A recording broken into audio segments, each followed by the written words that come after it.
সমগ্র কোরআন শরীফে ৮০ থেকে ৮২ বার সালাতের কথাটা নাজেল হয়েছে। তাহলে ৮০ থেকে ৮২ বার, ৫০ বার হচ্ছে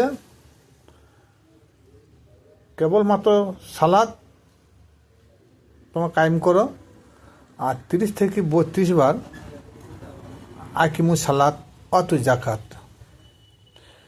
এই সর্বমোট ৮০ থেকে ৮২ বার সালাতের কথা মহান আল্লাহ পাক রব্বুল আলামিন কোরআনের মধ্যে বলে দিয়েছেন বা ঘোষণা করেছেন। কিন্তু সালাত এক ওয়াক্ত পড়বো না, দু ওয়াক্ত পড়বো না, ৩ ওয়াক্ত পড়বো না, ৪ ওয়াক্ত না, ৫ ওয়াক্ত না, ৬ ওয়াক্ত, এটা কিন্তু আমাদের মধ্যে একটা বিভেদ সৃষ্টি হচ্ছে। কেউ বলছে আল্লাহ পাক রব্বুল আলামিন জোহর, ফজর, জোহর, আসর, মাগরিব, এশা এই ধরনের কোনো ওয়াক্ত নির্ণয় করে নাই। বর্তমান মোল্লা হুজুররা বলছেন যে না, আল্লাহ পাক রব্বুল আলামিন ৫ ওয়াক্ত নামাজ মেরাজের রাত্রিতে তিনার হাবিবকে দান করেছেন। কিন্তু এটা কিন্তু সহি সনদ হাদিসে উদ্ধৃত, কোরআনে কিন্তু এটা কোনো এর প্রমাণ বা সনদ নাই। হয়তো অনেকে বলবেন আপনি কি হাদিস অস্বীকার করছেন? আমি তো বলেই দিলাম যে এটা সহি সনদ হাদিসে প্রমাণ যে ৫ ওয়াক্ত নামাজ বাধ্যতামূলক। আচ্ছা, ৫ ওয়াক্ত না, ৬ ওয়াক্ত না, ৩ ওয়াক্ত, এটা আমাদের আল্লাহ কোরআনকে জিজ্ঞাসা করা হোক। তাই হে আল্লাহ কোরআন, তুমি যে তোমার বান্দার প্রতি সালাত অবতীর্ণ করেছ ৮০ থেকে ৮২ বার, সেই সালাত কতবার পড়ব? ২৪ ঘন্টায় কতবার পড়ব? তা আল্লাহ পাক রব্বুল আলামিন এর উত্তর দিয়ে দিয়েছেন যে তোমরা ১ ওয়াক্ত পড়বে না, ২ ওয়াক্ত না, ৩ ওয়াক্ত না, ৫ ওয়াক্ত না, ৬ ওয়াক্ত। আমি সেটা বলে দিলাম কোথায়? সূরা মারিজ ২৩ নম্বর আয়াত। কি বলেন? আল্লাহ জেনাহুম আলা সালাতিহিম দাইমুন।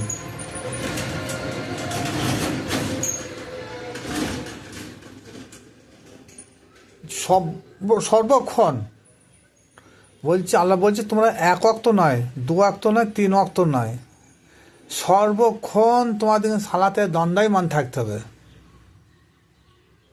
তাহলে ঝামেলা ক্লিয়ার হয়ে গেল, কোনো ফেতনা ফেসাদ থাকলো না। আর ফেতনা ফেসাদ কোথায় হচ্ছে? ৫ ওয়াক্ত আর সর্বক্ষণ। এবার আসুন, ৫ ওয়াক্ত নামাজের মূল্য বেশি না সর্বক্ষণ যারা নামাজ কায়েম করে তাদের মূল্য বেশি হবে? এটা দর্শক বলবে। উত্তরে অনেকে কি বলবে যে ৫ ওয়াক্ত আর সর্বক্ষণ এক নয়। ৫ ওয়াক্ত যদি কিছু নেকি পাওয়া যায়, তার থেকে সর্বক্ষণ যে সালাত বা নামাজ পড়বে তার থেকে নেকি বহু ঊর্ধ্বগুণ। তাহলে এই যে বহু ঊর্ধ্বে সব বা নেকি পাওয়া যাবে কোন নামাজে? দাইমি সালাত বা সর্বক্ষণ যে সালাত আদায় করা হয়।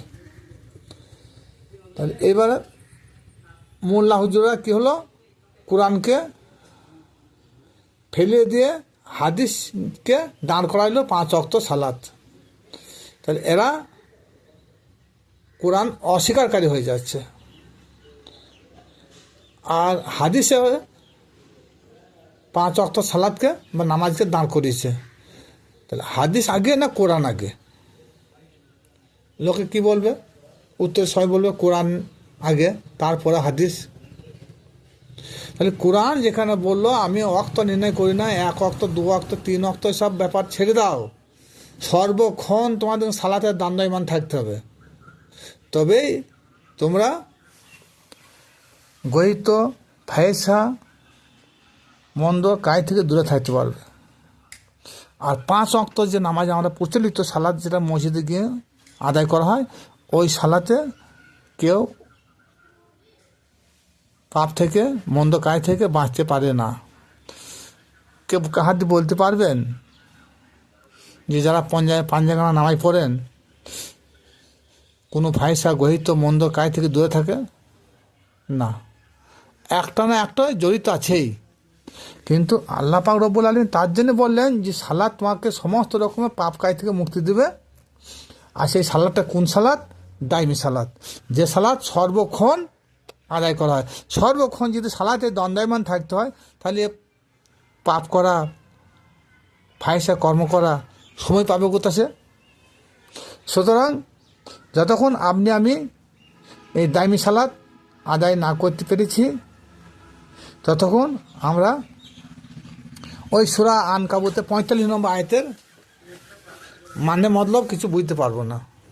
সূরা আনকাবুত 45 নম্বর আয়াতে আল্লাহ বলেন, ইন্না সলাতা তানহা আনিল ফাহশাই ওয়াল মুনকার, নিশ্চয় সালাত এমন একটা কর্ম যে সালাত আদায় করলে, সে সালাত যারা আদায় করবে তাদের দ্বারা কখনো মন্দ ফাহিসা গহিত কাজ হবে না। কিন্তু এই পাঞ্জাগানা সালাত আমরা আদায় করছি আর আমরা সমস্ত ফাহিসা গহিত মন্দ কাজে জড়িত থাকছি। তাহলে মন্দ কাজে জড়িত না থাকা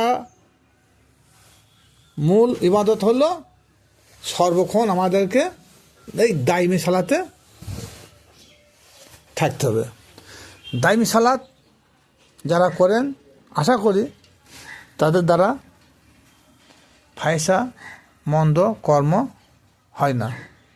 তাই সকল তরিকা ভাইদের বলছি এবং সাধারণ অসাধারণ সকলকে বলছি, আল্লাহ পাক রব্বুল আলামিন 5 ওয়াক্ত নামাজের কথা বলেন নাই, এটা হাদিসে সনদ। কোরআনের সনদ হলো সর্বক্ষণ। তো সর্বক্ষণ সালাতের নিয়ম কানুন এই মোল্লাদের দ্বারা হবে না। সর্বক্ষণ সালাত আদায় করতে হলে এর নিয়ম কানুন জানতে হলে একজন কামেল পীর মুর্শিদের কাছে যাবেন, তিনি সর্বক্ষণ কীভাবে সালাত আদায় করতে হয় তিনি শিক্ষা দেবেন। আর যখনই এই দাইমি সালাত আপনি বা আমরা আদায় করব, আশা করি সমস্ত রকমের মন্দ কাজ থেকে আমরা দূরে থাকতে পারবো।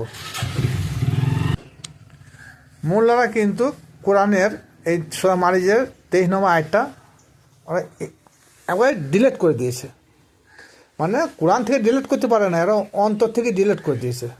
নিয়ে কী করলো, ওই হাদিস তিরমিজি শরীফ আছে, বুখারী শরীফ আছে, মিশকাত শরীফ আছে, বিভিন্ন রকম হাদিসে ফতোয়া দেয়। কিন্তু হাদিস মানে তো সুন্নত,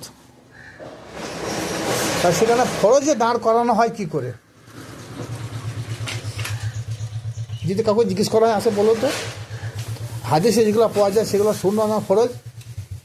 এক বাক্যে সবাই বলবে হাদিস মানে নবীর বাণী, আর নবীর বাণী পালন করা মানে সুন্নত। তাহলে আল্লাহ ফরজ আদায় হয় কি করে? কিন্তু দাইমি সালাত এমন একটা ইবাদত, খুব কষ্টকর সেই ইবাদত। আর সেই ইবাদত যদি কেউ করতে পারে, তার সে দূরত্ব আল্লাহ নৈকট্য লাভ করতে পারবে। আর আল্লাহ নৈকট্য লাভ করতে না পারলে হায়াতে জিন্দিগিতে সে অন্ধকারে ডুবে থাকলো। আর হায়াতে জিন্দিগি যদি কেউ অন্ধকারে ডুবে থাকে, তার কবর থেকে মৃত্যুকাল, কবর থেকে হাসর পর্যন্ত সে অন্ধকারে ডুবে থাকলো। সুতরাং সে আল্লাহ তার রসুলের সঙ্গে সে আর সাক্ষাৎ করতে পারলো না। দুনিয়াদারিতে আল্লাহ তার রসুলের সঙ্গে যে সাক্ষাৎ করলো না, সে কানা হয়ে থাকলো বা অন্ধ হয়ে থাকলো, মৃত্যু পর সে কখনো আল্লাহ তার রসুলকে চিনতে পারবে না।